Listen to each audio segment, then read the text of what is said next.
Once it is southeast, they will turn the other way around. But Lolo, it's not just the southeast right now.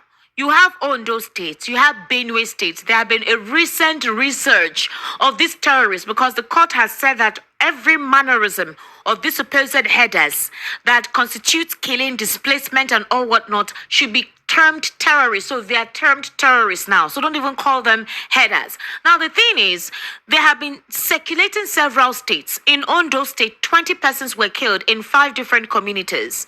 They said they've only been able to get about 17 bodies or 15 bodies thereabout. In Benue State, too, the same thing. In Edo State, right now, they are calling for a military checkpoint to be set up because of the recent spate of killings of these Fulani headers. So they have been going around states, encroaching regions, displacing persons, killing and all whatnot. The thing is, for example, during the world news at 6, one of the analysts said it's a political move by political antic makers who want to possibly displace or create a false narrative about this administration.